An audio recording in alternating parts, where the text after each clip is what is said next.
The quiet stillness of the countryside at night usually wrapped the small German town of Clerg in a comforting embrace, a tranquil hush that settled over its homes and fields. But on one frigid evening in 1976, that peace was violently torn apart by a sound that defied explanation. A scream that ripped through the air, emanating from the Michel family farmhouse. It was an unearthly cry, carrying a raw torment that was neither human nor animal. For years, neighbors would speak of that terrible night, of the scream so piercing it seemed to set the very atmosphere ablaze, leaving behind an unnatural, almost suffocating silence in its aftermath. Inside the farmhouse, 23-year-old Anneliese Michel huddled in a corner, her frail body quivering as she clung desperately to a rosary, her knuckles pale with tension. Her parents stood nearby, their faces shadowed with fear and exhaustion, unable to comprehend what had reduced their once lively daughter to this broken, tormented figure. Whispers spread through the village, rumors of possession, of dark forces that had taken hold of Anneliese's soul. Father Errol, the local priest, had seen the signs himself, evidence of something beyond human comprehension. The Michels had pursued every rational solution. Doctors, psychiatrists, and medications had all failed to explain the violent convulsions, the guttural growls, the eerie shifts in her voice that seemed to belong to something or someone else.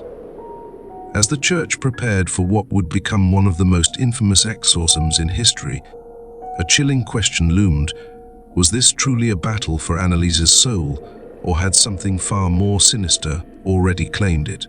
The Michel family had always been deeply rooted in faith.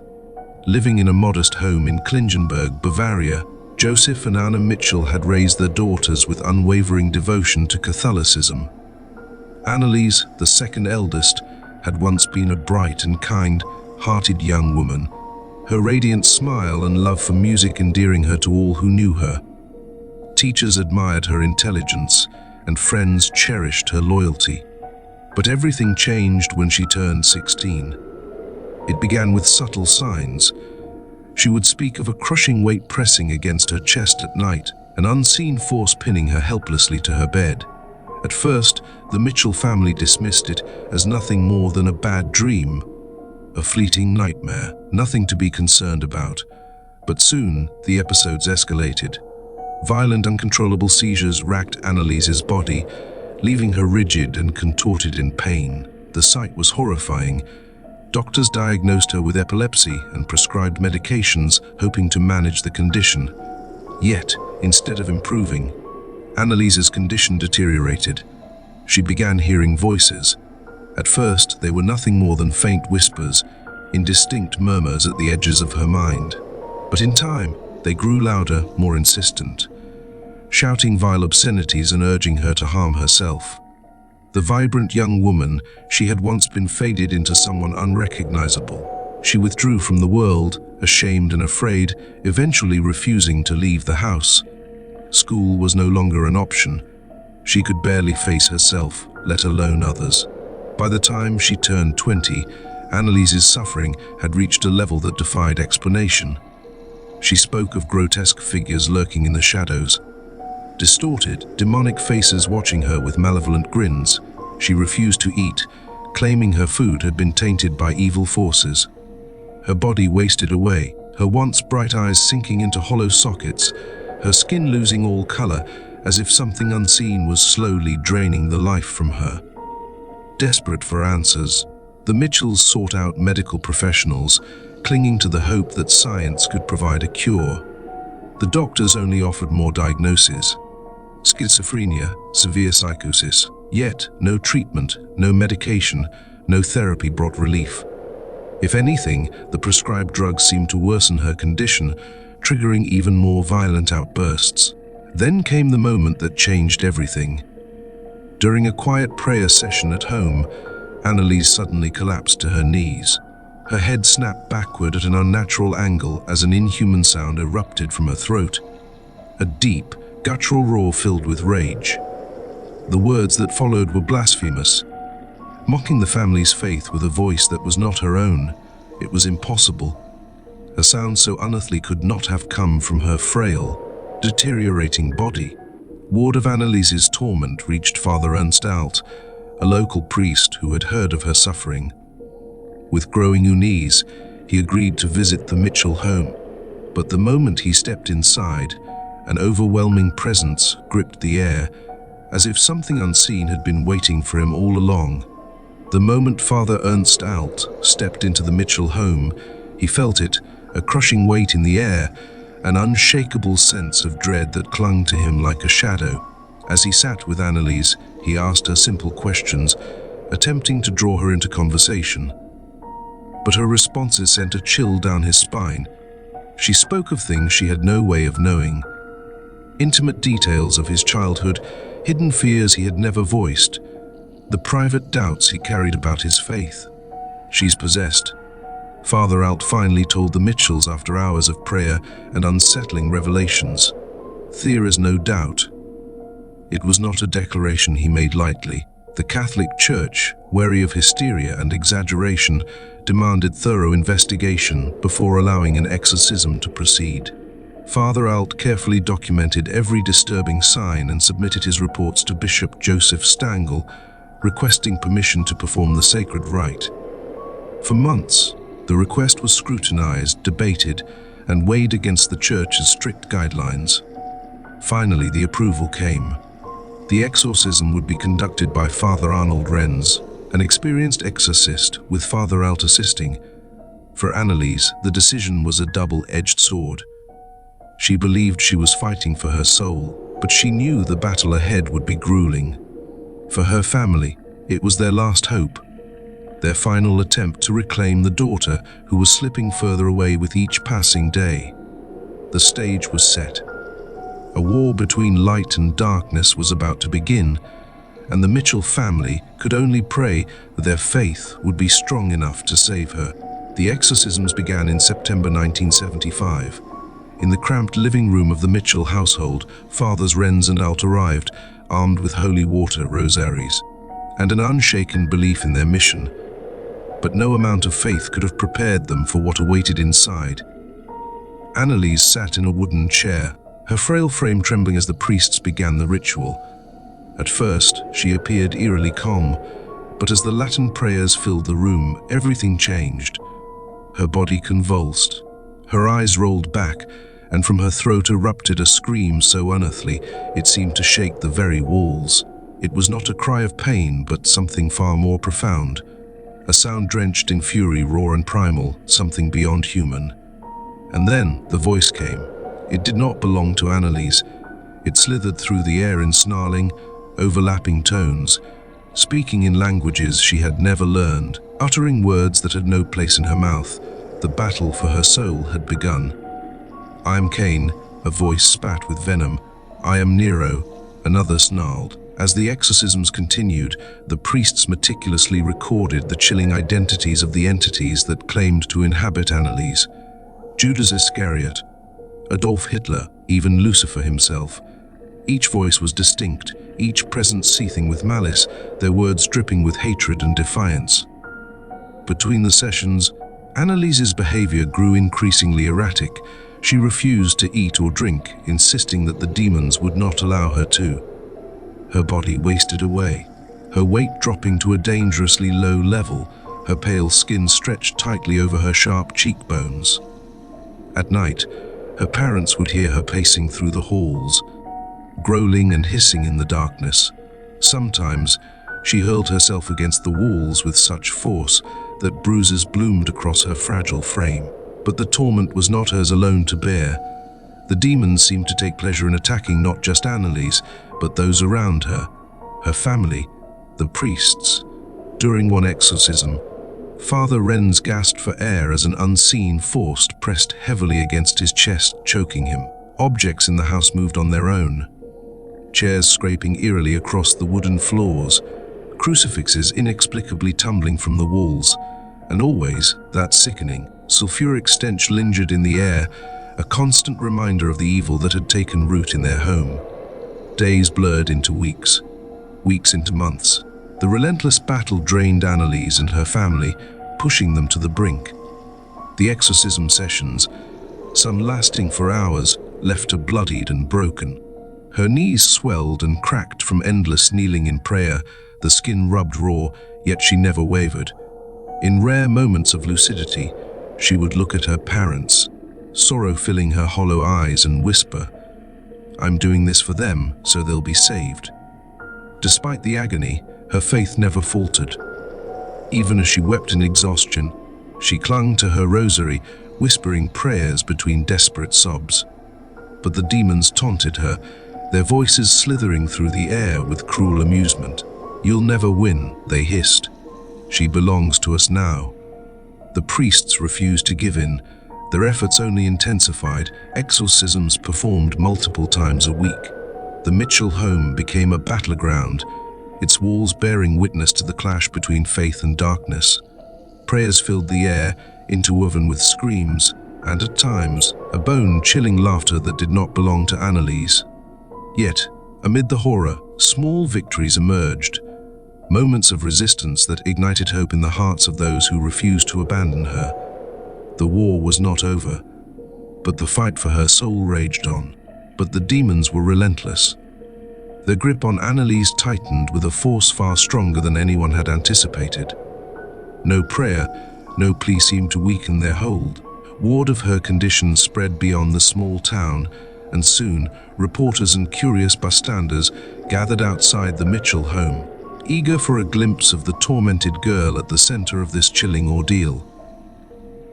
The unwanted attention only deepened the family's distress, but they refused to waver. They had come too far to turn back now. No matter the cost, they would see the exorcisms through to the end. As the months dragged on, the line between the physical and the spiritual seemed to blur. Anneliese's body withered away, growing weaker by the day, yet her spirit remained fierce. She spoke of visions, of celestial battles unfolding before her eyes, angels and demons locked in a brutal war. She described fire that screamed as it consumed everything in its path, its rage echoing in the unseen world around her. Despite her suffering, she believed it had a purpose, that her pain was a test, a sacrifice to atone for the sins of others. By the spring of 1976, the exorcisms had reached a breaking point. The demons seemed to sense that their time was running out, their fury growing wilder, more desperate. Anneliese's voice, once filled with rage and defiance, now trembled with exhaustion. The priests, too, were nearing their limits. Their faith had been tested in ways they never imagined, their strength stretched thin by the relentless horrors they had witnessed. But the worst was still to come. It was the night of June 30, 1976, the eve of what would be the final exorcism. A suffocating heaviness settled over the Michel home, an oppressive silence that felt almost alive. It was as if the very walls braced themselves for what was to come. Anneliese lay curled on a thin mattress in the living room, her frail body resembling that of a wounded bird.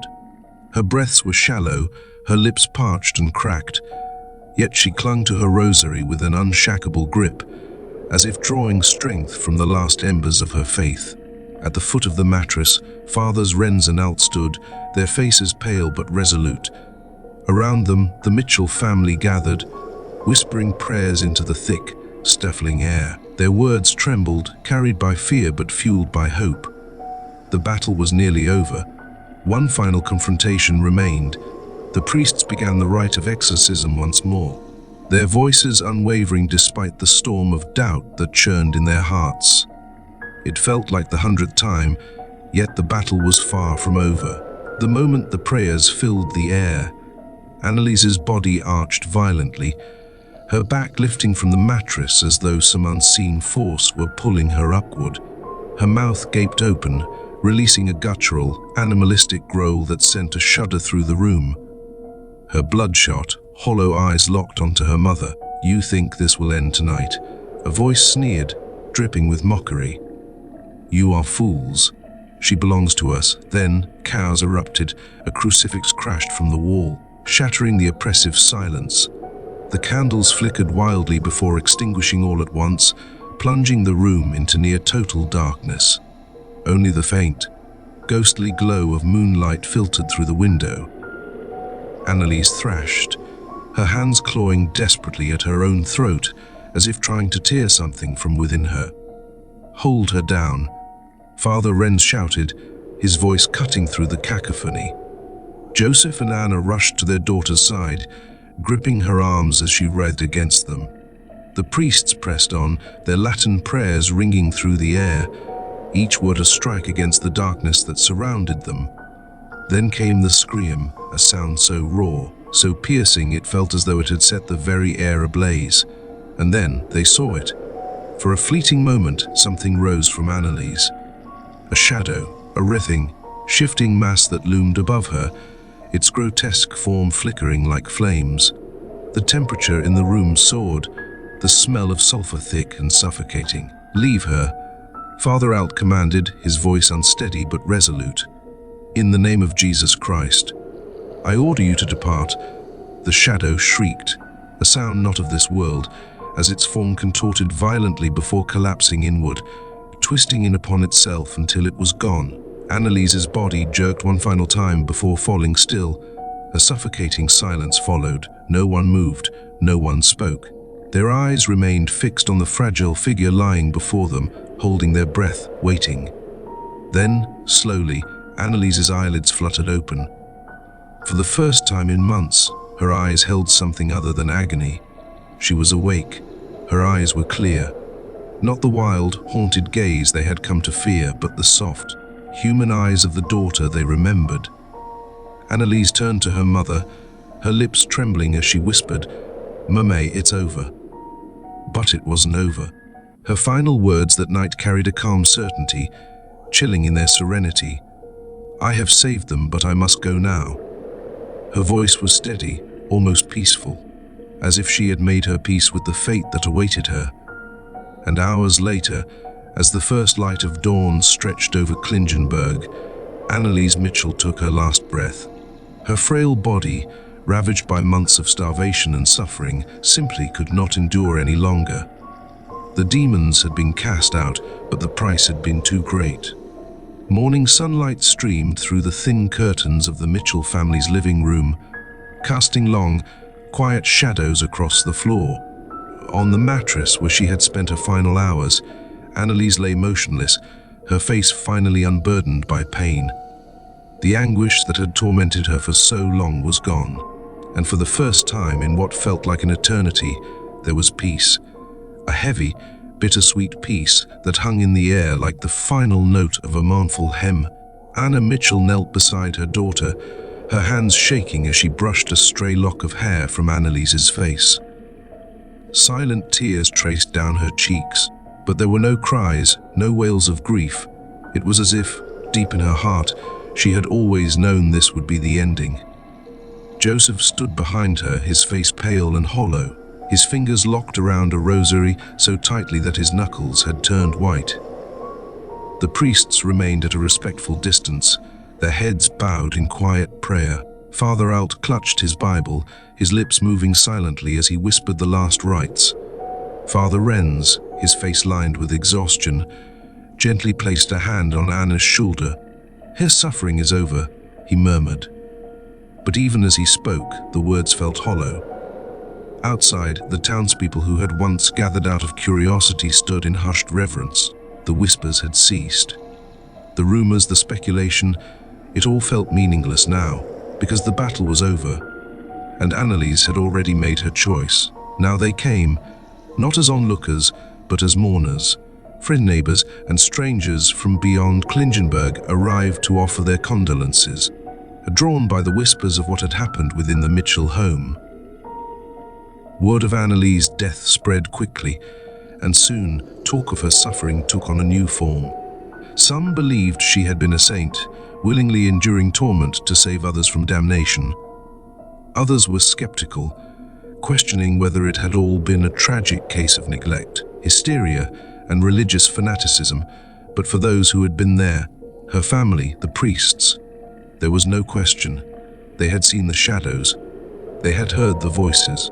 They had felt the suffocating presence of something unholy in that room. No logic, no rational explanation could ever erase what they had experienced. In the days that followed, The Michels faced the heartbreaking task of laying their daughter to rest. Anneliese's funeral was a solemn affair, attended by hundreds from Klingenberg and beyond. As her coffin was lowered into the earth, Anna whispered a quiet prayer, her voice steady despite the tears in her eyes. "May you find the peace you gave to us." But even as the final handfuls of earth fell upon her grave, questions remained. Had this been a victory, a triumph over darkness, or had it been something else entirely, a senseless tragedy, a life lost to unshakable faith in the supernatural? The fire that had raged within Anneliese Michel had been extinguished, but its echoes endured. Her story spread, fueling debate, inspiring belief, and haunting the memories of those who had witnessed it. And though the house where it had all happened fell silent, the whispers never truly faded. Some said that on certain nights, when the wind howled just right, faint cries could be heard drifting through the air. Cries that were neither human nor earthly, a chilling reminder that some battles leave scars that never heal. As the years passed, Anneliese's name became both a cautionary tale and a beacon of faith, spoken in hushed tones by those who believed in the eternal struggle between good and evil. Pilgrims came to her grave, seeking solace, searching for answers to their own burdens. But the truth remained elusive, buried beneath layers of faith, fear, and speculation. And in the quiet town of Klingenberg, where the twilight stretched shadows long across the streets, there stood an old house. Some said it was abandoned. Others claimed that, on certain nights, a flicker of light could be seen in the window, and if you listened closely, carried by the wind, you might hear a voice. A whisper that said, "It's not over."